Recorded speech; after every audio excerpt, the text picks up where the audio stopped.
बिस्मिल्लाहिर्रहमानिर्रहीम। I am Mohammad Ejaz Maharvi, professor of mathematics.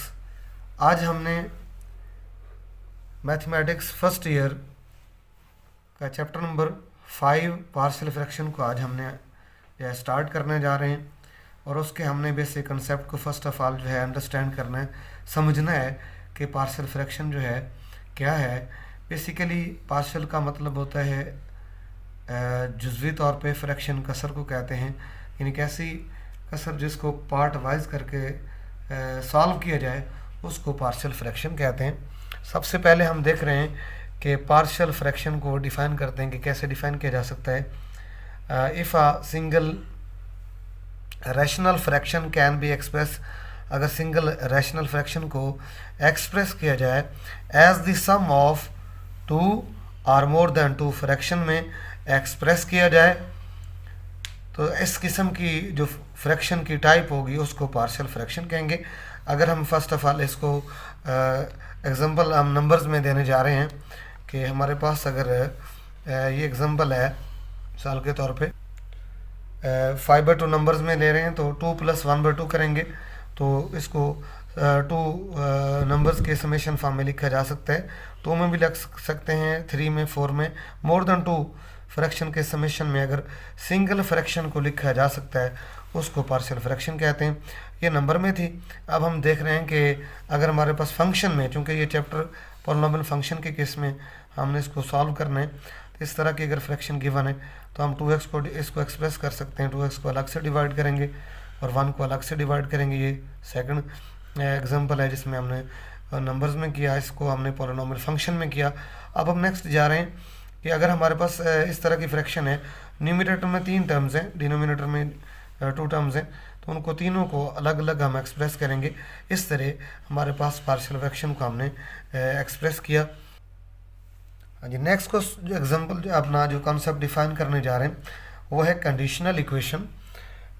It is an equation, ये ऐसी इक्वेशन होती है in which 2 algebraic expressions are equal, 2 algebraic expression equal होते हैं for the particular values of variable, यानी x में आ सकती है। इस यहाँ पे तो हमारे पास सिंगल वेरिएबल एक्स में है, वाई में, जी में, टी में, किसी में भी आ जाए तो सिंपल वर्डिंग में कह सकते हैं कि ऐसी इक्वेशन जो किसी एक्स की या वेरिएबल की पर्टिकुलर वैल्यू के लिए ट्रू हो उसको कंडीशनल इक्वेशन कहते हैं, या जिसके ऊपर कोई ख़ास किस्म की कंडीशन इम्पोज की जाए। For example number 1 2x + 1 = 0। अगर हम इस इक्वेशन को सॉल्व करें तो ये हमारे पास रिजल्ट बनता है x = -1/2। तो हम इसको कह सकते हैं कि ये 2x + 1 एक ऐसी इज़ अ कंडीशनल इक्वेशन, एक कंडीशनल इक्वेशन है which is true for only value of x = हमारे पास से -1/2 होगी। तो इस वैल्यूज़ के लिए जो है हमारे पास ये रिजल्ट ट्रू होगा। अब नेक्स्ट एग्जांपल की तरफ मूव करते हैं। x² + x - 6, अगर हम इसको फैक्टराइज करें तो फिर 3 और 2 बनते हैं। सॉल्व करें तो ये इसका रिजल्ट 2 और -3 आएगा। तो इसकी जो पर्टिकुलर बेसिकली वैल्यूज़ हैं वो 2 और -3 हैं, इसलिए हम कह सकते हैं कि x² + x - 6 is a conditional equation, is a conditional equation which is true for x यानी इफ x = 2 and -3। हाँ जी, नेक्स्ट हम जो डेफिनेशन की तरफ जा रहे हैं, identity equation. It is an equation, ये एक ऐसी इक्वेशन होती है विच होल्ड्स गुड, जो ट्रू साबित होती है, होल्ड्स गुड को ट्रू भी कह सकते हैं, for all the values of the variable x, यानी तमाम वैल्यूज़ के लिए। सिंगल वेरिएबल जो है, वेरिएबल के मतलब बताया जा रहा है कि सिंगल वेरिएबल x होगा, y होगा, z होगा, t होगा। तो जो किसी भी वेरिएबल की तमाम वैल्यूज़ के लिए ट्रू हो उसको आइडेंटिटी इक्वेशन कहते हैं। और फॉर एग्जांपल नंबर 1 है a + b कांस्टेंट्स हैं और इंटू x वेरिएबल है is equal to ax + bx। अब हम देखते हैं कि x की वैल्यू अगर 0 लें, कोई भी वैल्यू लें, 0 लेंगे क्योंकि a + b को 0 से मल्टीप्लाई करेंगे तो ये बेसिकली 0 से मल्टीप्लाई करेंगे तो ये हमारे पास जो है बेसिकली इधर लेफ्ट हैंड साइड पे भी 0 से मल्टीप्लाई करेंगे 0 हो जाएगा, राइट साइड से भी 0 हो जाएगा। और x की वैल्यू अगर हम 1 लेते हैं तो x की वैल्यू अगर हम 1 यूटिलाइज करेंगे तो 1 से मल्टीप्लाई करेंगे तो ये, और 1 से इधर भी 1 से मल्टीप्लाई करेंगे तो a + b = a + b, 2 से मल्टीप्लाई करेंगे, 3 से करेंगे, 8 से करेंगे तो हमारे पास जो है ये रिजल्ट x की वेरिएबल की तमाम तर वैल्यूज़ के लिए ट्रू माना जाएगा, एक्यूरेट माना जाएगा। इसलिए इसमें एक नोट एक्सप्लेन करने जा रहा हूँ कि ये ध्यान में रखिए कि नोट जो है वो ये है कि ऐसी इक्वेशन यानी इक्वलिटी सिंबल जो है बेसिकली ये यूज़ होगा बोथ के लिए, आइडेंटिटी के लिए और इक्वेशन के लिए। तो आइडेंटिटी ये सिंपली हम ये कह सकते हैं कि ये दोनों के लिए एमसीक्यूज भी आ सकता है कि आइडेंटिटी और इक्वेशन दोनों के लिए इक्वलिटी सिंबल जो है वो इस्तेमाल किया जा सकता है। हाँ जी, नेक्स्ट डेफिनेशन हमारे पास रैशनल फ्रैक्शन की। रैशनल नंबर को अगर हम डिफाइन करते हैं जैसे तमाम तर number x such that x is equal to p by q, जिनको पी बाई क्यू की शक्ल में लिखा जा सकता है, और पी और क्यू सेट ऑफ इंटीजर को बिलोंग करेंगे, और q is not equal to zero mean rational number. इसको अगर हम इस रैशनल फ्रैक्शन को in the case of function define करेंगे तो rational fraction r of x can be defined as p of x over q of x. Q of x क्योंकि zero के बराबर नहीं होगा, और इसमें हम देख रहे हैं कि हमारे पास बेसिकली जो रिज़ल्ट आ रहा है हमारे पास वो ये है कि p of x where p of x and q of x are the polynomial functions of x with no common factor, जिनमें फैक्टर कॉमन नहीं होगा। अगर कॉमन होगा तो वो कैंसिलेशन लॉ होल्ड करता है, तो कॉमन फैक्टर नहीं होगा। फॉर एग्जांपल इसके लिए हम बता रहे हैं कि 2x + 1 और x² -1, और इस तरह लिखा जा सकता है 4x² + 2x - 6 ओवर x² + 2। हाँ जी, नेक्स्ट डेफिनेशन जो है वो हमारे पास है प्रॉपर रैशनल फ्रैक्शन। और rational fraction P of x over q of x is called proper rational fraction, उसको कहा जा सकता है if the degree of P of x in the numerator, numerator के अंदर जो डिग्री है यानी पी एफ एक्स को न्यूमरेटर कहते हैं, और इसकी डिग्री ऊपर वाले न्यूमरेटर की डिग्री नीचे वाले को डिनोमिनेटर कहा जाता है।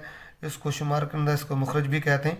तो क्यू एफ एक्स, तो if the degree of P of x in the numerator, numerator में जो डिग्री पी एफ एक्स की है अगर वो किससे लेस हो, is less than degree of Q of x in the denominator, यानी ऊपर वाली पोलिनोमियल की डिग्री नीचे वाली पोलिनोमियल की डिग्री से लेस होगी, तो उसको हम कह सकते हैं कि वो प्रॉपर रैशनल फ्रैक्शन है। अदरवाइज अगर यही लेस देन का सिंबल ग्रेटर देन और इक्वल टू में कन्वर्ट हो जाता है तो ऐसी fraction P of x over q of x is called improper rational fraction कह सकते हैं।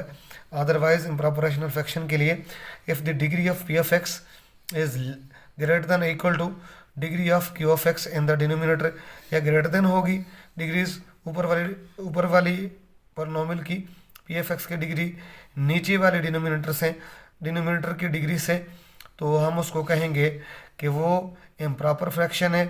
यानी न्यूमरेटर की दोबारा इस जहन में रखें कि degree of P of x की जो डिग्री है न्यूमरेटर के अंदर अगर ग्रेटर देन होगी और इक्वल टू होगी degree of Q of x in the denominator से, तो उसको हम बोलेंगे कि वो इम्प्रॉपर रैशनल फ्रैक्शन है। प्रॉपर की दो एग्जांपल देने जा रहा हूँ जो कि इजी हैं, इसमें जहन में रखें कि ये रिजल्ट हमारे पास आ रहा है 2x + 1 ओवर x² - 1। ऊपर न्यूमरेटर की डिग्री कम है, नीचे वाले की ज़्यादा है, इसलिए इसको प्रॉपर कहते हैं, मीन इसको डिवाइड नहीं किया जा सकता। इसमें भी आप ऊपर देख रहे हैं कि ऊपर न्यूमरेटर में डिग्री 2 है, नीचे क्यूब कहते हैं, उसको भी डिवाइड नहीं किया जा सकता। ये दोनों प्रॉपर रैशनल फ्रैक्शन की एग्जांपल हैं। राइट साइड पे आएँ तो इसमें देखें कि हमारे पास x² - 1 ओवर x² + 1, तो मैंने इधर ग्रेटर देन और इक्वल टू का सिंबल इस्तेमाल किया है। पी एफ एक्स की डिग्री भी 2 है और क्यू एफ एक्स की डिग्री भी 2 है, सेम डिग्रीज हो तो उसको इम्प्रॉपर फ्रैक्शन कहते हैं। या ऊपर वाली पोलिनोमियल की डिग्री ज़्यादा हो, ये इसकी डिग्री क्यूबिक में है 3 है, इसकी डिग्री 2 है, तो मालूम ये हुआ कि इन दोनों फ्रैक्शंस को डिवाइड किया जा सकता है और इन दोनों फ्रैक्शन को डिवाइड नहीं किया जा सकता। जिन पोलिनोमियल्स को डिवाइड किया जा सकता है, मीन न्यूमरेटर और डिनोमिनेटर दोनों पोलिनोमियल्स की डिग्री सेम होगी तब भी डिवाइड कर सकते हैं, और अगर ऊपर वाली पोलिनोमियल की डिग्री ज़्यादा हो नीचे वाले की कम हो तब भी डिवाइड किया जा सकता है। तो ये जहन में रखिएगा कि जब भी हम क्वेश्चन को सॉल्व करेंगे कभी भी इम्प्रॉपर फ्रैक्शन को डायरेक्टली सॉल्व नहीं किया जा सकता।